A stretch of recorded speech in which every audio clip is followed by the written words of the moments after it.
ఇటీవల కాలంలో జగన్మోహన్ రెడ్డి గారు 18 సార్లు ప్రెస్ మీట్ పెట్టారు. 18 సార్లు ప్రెస్ మీట్ పెట్టినప్పుడు అనేక ప్రశ్నలు, ఈ యొక్క ప్రభుత్వ వైఫల్యాలు, ప్రజలు పడేటువంటి ఇబ్బందుల గురించి సాక్ష్యాలతో, ఆధారాలతో కూర్చొని చూపించి ప్రెస్ మీట్ పెడితే ఒక్క ప్రెస్ మీట్కైనా ఆయన సంధించినటువంటి ఒక్క క్వశ్చన్కైనా మీరు సమాధానం చెప్పారా అని చెప్పి నేను అడుగుతున్నా. ఒక్క ప్రశ్నకు ఒక్క ప్రెస్ మీట్ కన్నా మీరు సమాధానం చెప్పారా? చెప్పకపోగా మీ యొక్క పేడ్ ఆర్టిస్ట్నో ఎవరో ఒకరు ఉంటారు, మీ దగ్గర పనులు జరిపించుకునేదానికో లేకుంటే వ్యక్తిగతంగా లాభాలు పడేదానికి ఎవరన్నా కొంతమంది చౌకబారు వ్యక్తులు ఉంటే వాళ్ళతో కూర్చొని రకరకాల స్టేట్మెంట్లు. ఈరోజు ఎంత దౌర్భాగ్యంగా ఉంది, ఎంత దారుణంగా ఉందంటే ఒక బీజేపీకి సంబంధించినటువంటి ఒక ఎమ్మెల్యే ఈరోజు జగన్మోహన్ రెడ్డి గారి గురించి, జగన్మోహన్ రెడ్డి గారి కుటుంబం నుంచి భారతి గారి గురించి మాట్లాడడము అసలు జగుర్పు వస్తుంది. ఎట్లొస్తాయా నీకు ఇట్లా మాట్లాడేదానికి? నాకు తెలుసు కాబట్టి నేను చెప్తున్నా. ఇటీవల కాలంలో నేను సన్నిహితంగా ఉన్నాను కాబట్టి నేను చూస్తున్నా. పులివెందులకు పోయి చూడిపో, వెంకటప్ప స్కూల్ అనేటువంటి స్కూల్లో 1000 మంది పేద విద్యార్థులకు చదువుతో పాటు, యూనిఫామ్తో పాటు, బట్టలతో పాటు, పుస్తకాలతో పాటు వాళ్ళకు కావాల్సినటువంటి షూస్ దగ్గర నుంచి, సాక్స్ దగ్గర నుంచి అన్ని ఇచ్చేటువంటి కార్యక్రమం గడిచిన 10-15 సంవత్సరాల నుంచి భారతమ్మ గారి ఆధ్వర్యంలో జరుగుతుందో లేదో ఒకసారి చూడిపో. ఎవరైతే వికలాంగులు ఉన్నారో, ఎవరైతే మానసికంగా సరిగ్గా లేదో అటు పిల్లల కోసం అని చెప్పి 65 మంది విద్యార్థులకు విజేత స్కూల్ అని చెప్పి పులివెందులో పెట్టిస్తూ ఉన్నారు. విజయవాడకు ఆమె వస్తే కూడా ఏ రోజు ఒక ప్రభుత్వ కార్యక్రమంలో పాల్గొనలే. ఆమె చేసేటువంటి కార్యక్రమం అంతా ఏంటంటే ఇన్నటువంటి మదర్ తెరెసా ఒక అనాథ ఆశ్రమం ఉంది, ఆశ్రమం పోయి పేదవాళ్ళు ఏదన్నా ఉంటే ఆ పిల్లోళ్ళతో 4 సేపు కాలక్షేపం చేసి వాళ్ళకు మనోధైర్యం ఇచ్చేది తప్ప ఎప్పుడు చేయదు. ఆమె మీద మాట్లాడేటువంటి దౌర్భాగ్యం ఎందుకు దిగజారుతారు మీరందరూ అని నేను అడుగుతున్నా. సిబిఐ ఎంక్వైరీ అంటే ఇప్పుడు సిబిఐ ఎంక్వైరీ కాకుండా ఏం ఎంక్వైరీ చేస్తుందండి?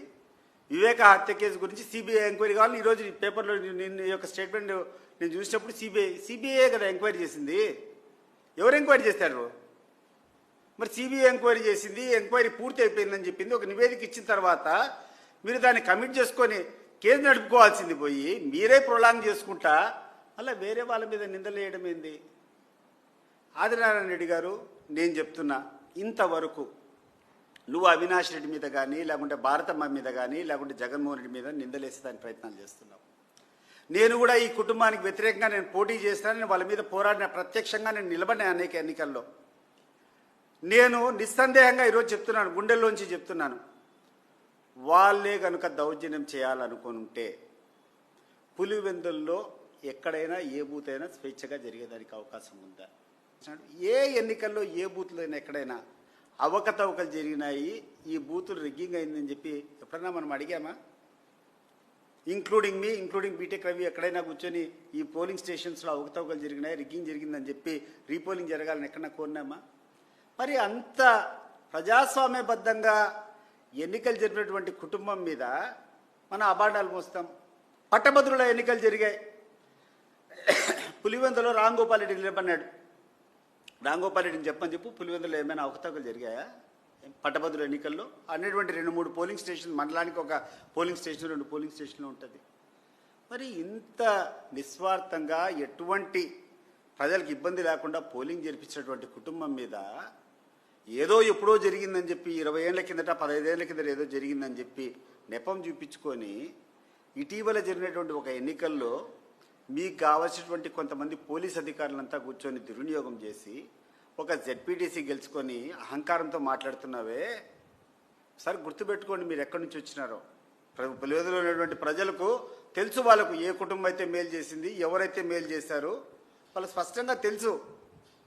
ఈరోజు నువ్వు వైఎస్ఆర్సీపీ తరఫున జరిపి జగన్మోహన్ రెడ్డి గారి దగ్గర టికెట్ తీసుకొని జగన్మోహన్ రెడ్డి గారి పార్టీ అభ్యర్థిగా గెలిచి నువ్వు పార్టీ మారి చంద్రబాబు నాయుడు పక్షాన చేరి మంత్రి పదవి తీసుకొని అంతటితోన్నా ఆయన దగ్గర ఉన్నావా? నువ్వు చెప్తాండా?